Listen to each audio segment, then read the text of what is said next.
आज की कहानी एक मर्डर मिस्ट्री है और इस कहानी के मर्डर मिस्ट्री के अलावा इस कहानी में जो कातिल है वो जिस तरीके से कत्ल करता है वो भी एक बड़ा अजीब व गरीब है। कहानी गोवा के पणजी की है, कहानी 2016 की है और कहानी एक 38 साल की महिला की है। एक मुंबई में एक जज की बेटी, वो पहले पेशेवर फोटोग्राफर थी, बाद में अपना पेशा छोड़ती है और गोवा पहुंच जाती है क्योंकि तब तक उसने परफ्यूम के ऊपर रिसर्च करना शुरू कर दिया था और परफ्यूम पे रिसर्च करते करते उसने कहा कि वो परफ्यूम का ही बिजनेस करेगी। तो दुनिया में खुशबू बांटने के इरादे से उसने परफ्यूम का धंधा शुरू किया और उसी बिज़नेस के सिलसिले में वो गोवा पहुंचती है। गोवा पहुंचती है 2016 में और महीना था जून का। वहाँ पहुँचने के बाद वो अपने बाकी जो सारे बिज़नेस की चीज़ें थी वो सारी देखने के बाद अब उसे लगा कि पहले कुछ दिनों तक होटल में रही कि अब चूँकि बिज़नेस करना है तो गोवा में रहना भी पड़ेगा। तो उसने गोवा में एक रेंटेड फ्लैट ढूंढना शुरू किया, किराए का एक घर। कई जगह देखा और ये कोशिश जारी थी। तभी 7 जून को ये जो 38 साल की महिला थी, इसका नाम था मोनिका। तो मोनिका जो कि परफ्यूम की एक बिजनेस वूमेन थी, वो पणजी में अपार्टमेंट में एक ढूंढते ढूंढते अपने लिए किराए का घर, एक सपना राज वैली है जो पणजी इलाके में है, वहाँ पहुँचती है। किसी उसके जानने वाले ने उसको बताया था। तो सपना राज वैली अपार्टमेंट में वो अपने लिए फ्लैट देखने जाती है। वहाँ पहुँचती है। जब वो वहाँ पहुँचती है तो गेट पे एक गार्ड मिलता है, सिक्योरिटी गार्ड। ये सिक्योरिटी गार्ड पंजाब के भटिंडा इलाके का था। नाम था इसका राजकुमार। उम्र होगी करीब 35 साल। गेट पे ड्यूटी थी और जो भी वहाँ के मैनेजमेंट थे जो अपार्टमेंट के, उन्होंने इन्फॉर्म कर दिया था कि कोई महिला आएंगी एक फ़्लैट देखने के लिए रेंट पे, तो आप दिखा देना। तो वो महिला आती है, रिसेप्शन पे जाती है। राजकुमार की ड्यूटी लगती है कि राजकुमार जाकर उसे फ्लैट दिखाए।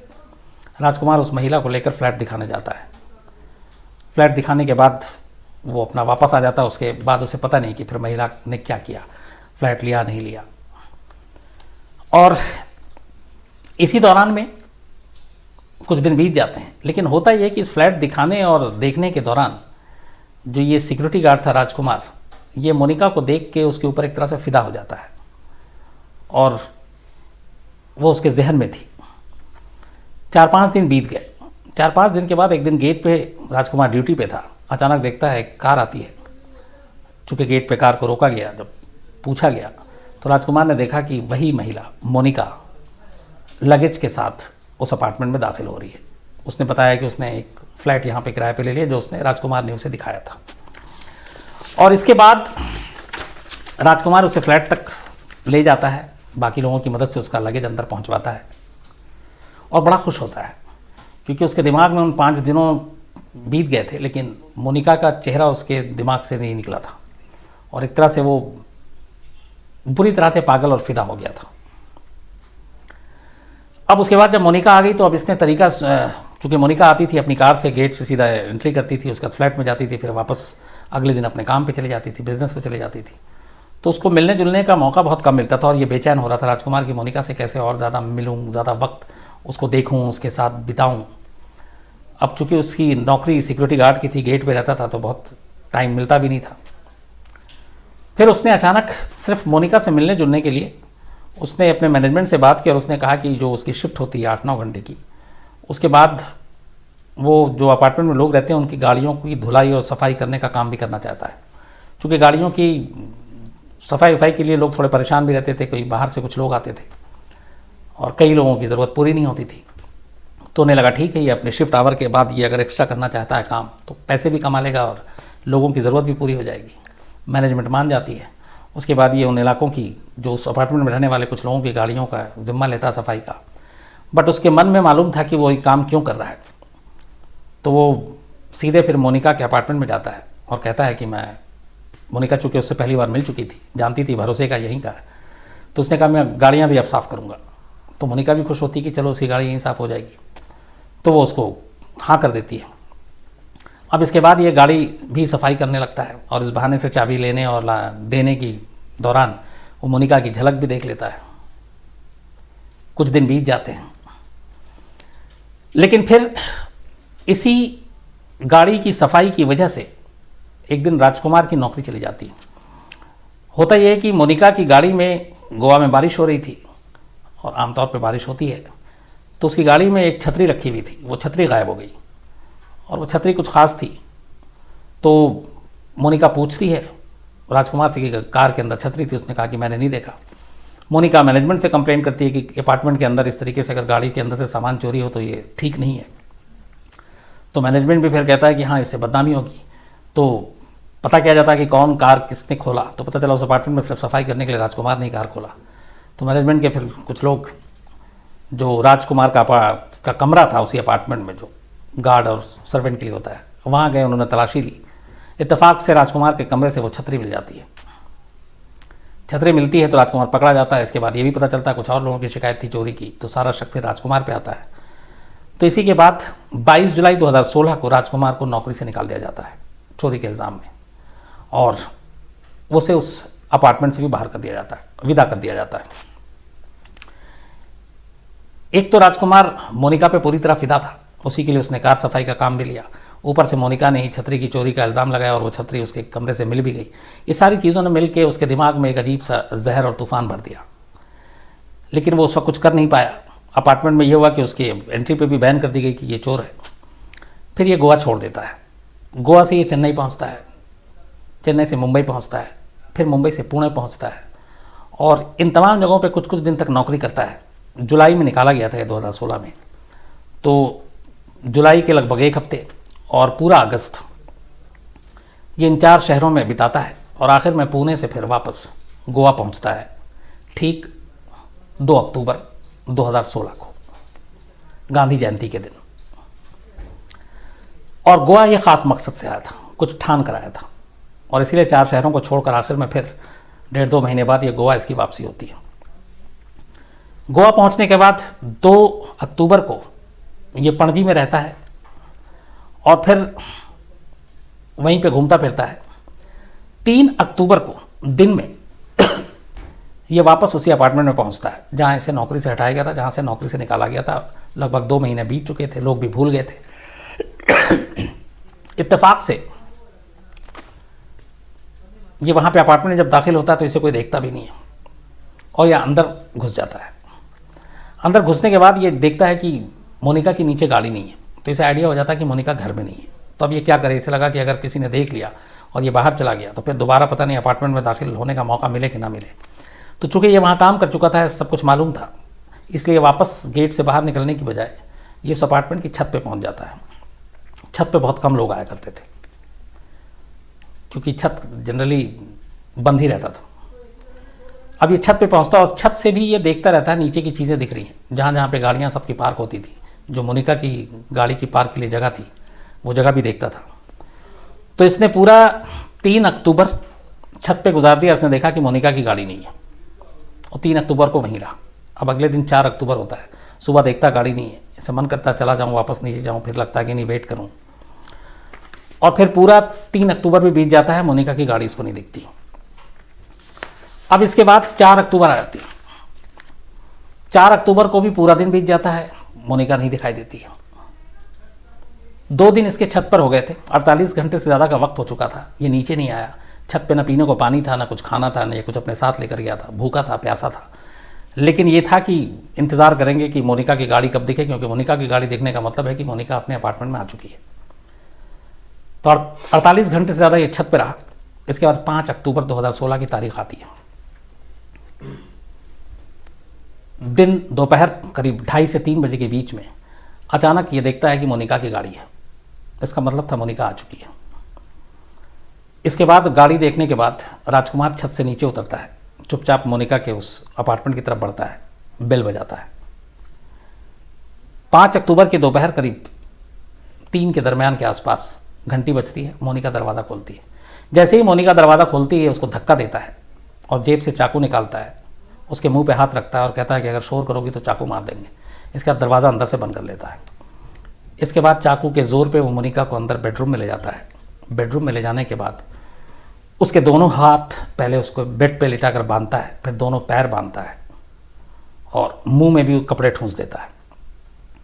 मोनिका को लगा कि इस पर चोरी का इल्ज़ाम लगाया, पैसे चाहिए। मोनिका उससे पहले कह रही थी जब तक मुंह पे कपड़े नहीं बांधेगी, जो भी पैसे चाहिए ले लो।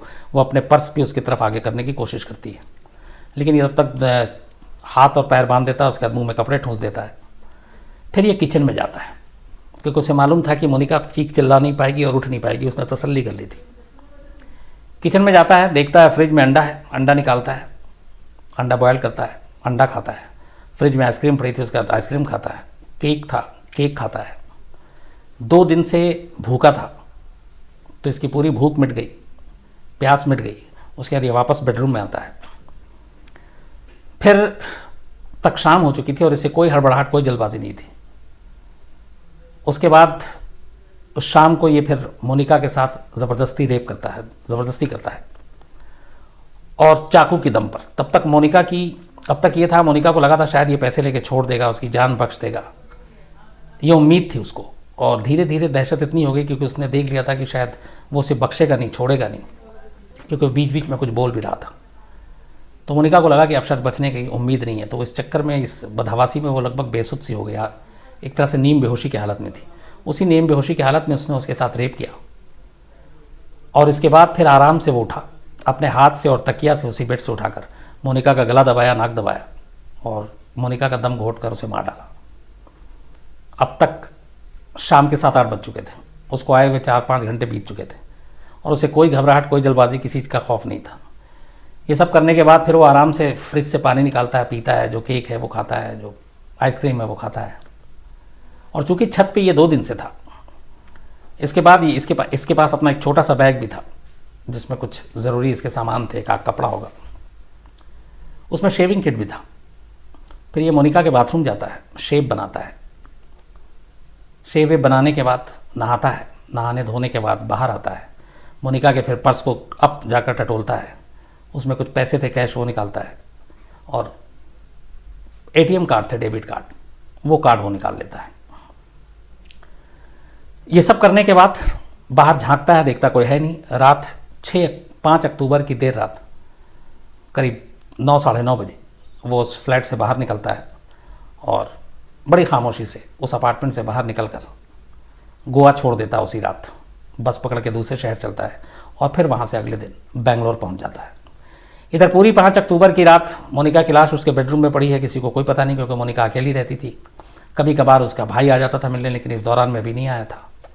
सुबह मेड ज़रूर आती थी। 6 अक्टूबर की सुबह करीब 6:30 बजे मेड घंटी बजाती है। काफ़ी देर तक जब बेल बजाया और नहीं मोनिका ने दरवाज़ा खोला तो उसे शक हुआ। वो फिर जाकर सिक्योरिटी गार्ड को बोलती है। सिक्योरिटी गार्ड देखता है कि गाड़ी यहीं है तो मैडम घर में होंगी।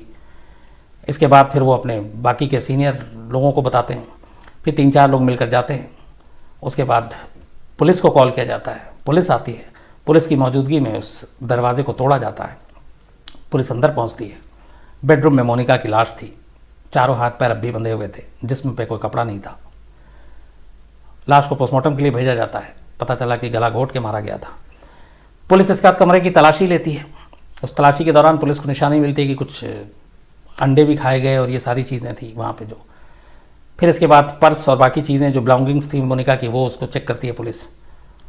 सारी चीज़ें मिलती है, लेकिन एक पुलिस अफसर था, उसका दिमाग माथा तब ठनकता है जब देखता है कि बैग में और घर में टेबल पे कुछ डेबिट कार्ड की पर्चियाँ रखी हुई हैं जो शॉपिंग की और ये सारी चीज़ें। लेकिन मोनिका के पर्स में और बाकी कहीं पर कोई एटीएम या डेबिट कार्ड नहीं था। तो पुलिस को बड़ी हैरानी होती है। तो खैर वो पर्ची देखती है, बिल देखती है, उससे पता चलता है कि क्या नंबर है।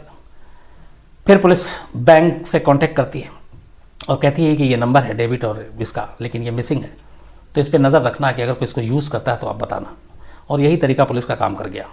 और अब तक पूरे अपार्टमेंट में किसी को पता नहीं कि यहाँ कौन आया, क्यों गया, इसलिए कि इसके बाद ही ये भेद खुला कि इस अपार्टमेंट में कोई सीसीटीवी कैमरा ही नहीं था। अगर कैमरा होता तो पता चल जाता कि मोनिका के रूम में कौन गया था, उसके अपार्टमेंट में कौन गया था, लेकिन कोई कैमरा नहीं था, न गेट के पास न रूम के पास। तो इसलिए जो कातिल था वो कहीं कैमरे में कैद ही नहीं हो पाया। अब पुलिस के पास आखिरी और कोई विटनेस भी नहीं था। किसी ने राजकुमार को आते हुए नहीं देखा था। सिर्फ एक यही थी कि इस क्रेडिट कार्ड को अगर कोई यूज़ करता है, डेबिट कार्ड को, तो शायद कातिल हाथ आ जाए। 2-3 दिन बीत जाते हैं। इसके बाद खैर बैंक फिर चेक करती है तो पता चलता है कि इस डेबिट कार्ड का 2 एटीएम में इस्तेमाल किया गया। एक पणजी में ही 6 अक्टूबर को, वो भी सुबह सुबह, और दूसरा बेंगलोर में। बेंगलोर में सीसीटीवी कैमरे में बाकायदा और पणजी में भी राजकुमार का चेहरा आ जाता है। वो पुलिस उस फ़ोटो को लेकर अपार्टमेंट में आती है, लोगों को दिखाती है, सारे पहचान जाते हैं कि ये तो यहीं का पुराना गार्ड है, इसका नाम राजकुमार है, भटिंडा का रहने वाला है, चोरी के इल्ज़ाम में निकाला गया था। अब ये सारी चीज़ें जब जानकारी आई, इसके बाद फ़ौरन दूसरी जानकारी मिलती है कि उसने इसी कार्ड को बेंगलोर में यूज़ किया है। गोवा पुलिस फ़ौरन बेंगलोर पुलिस से कांटेक्ट करती है। बेंगलोर पुलिस उस एटीएम के फुटेज को देखती है जिस इलाके में वो चेहरा उसका कैद हुआ, वहाँ से पैसे निकालते हुए। उसके बाद पुलिस वहाँ के आसपास के इलाकों में उस तस्वीर को लेके जाती है, पूछती है, होटलों में जो सस्ते होटलें थे वहाँ पे भी जाती है। एक होटल में रिसेप्शन पे बता देता है कि हाँ ये शक्ल का बंदा हमारे यहाँ ठहरा हुआ है। पुलिस इंतज़ार करती है, वो बंदा आता है, कहीं बाहर गया हुआ था। जैसे ही वो अपने कमरे में दाखिल होता है, पुलिस की टीम पहुँचती है, उसको दबोच लेती है। वो एक्सेप्ट करता है कि उसका नाम राजकुमार है। इसके बाद फिर वो गोवा पुलिस को इन्फॉर्म किया जाता है। गोवा पुलिस पहुँचती है, अगले दिन राजकुमार को लेकर गोवा आती है और फिर राजकुमार जो है अपने जुर्म को कबूल करता है और बताता है कि एक्चुअली उसके दिमाग में जब से उसने पहले दिन देखा था मोनिका को, तब से उसके लिए उसके मन में पाप था। और फिर उसने जब छतरी चोरी वाली चीज़ हुई तो उसे लगा कि उसकी वजह से नौकरी गई है, तो इसलिए बदले की भी भावना थी और इन्हीं दोनों चीज़ों की वजह से उसने ये काम किया। बाकायदा बाद में उसने कैमरे पे प्रेस कॉन्फ्रेंस भी हुई थी, इस पर हम लोगों ने शो भी किया था। कैमरे पे एक्सेप्ट किया, उसकी बाइट है आज भी कि हाँ मैंने कत्ल किया, उससे पहले मैं गया, मैं भूखा था, मैंने फ्रिज से निकाला, अंडे खाए, केक खाया, आइसक्रीम खाई और फिर मैंने जाने से पहले शेव किया और उससे पहले मैंने उसको मार डाला था।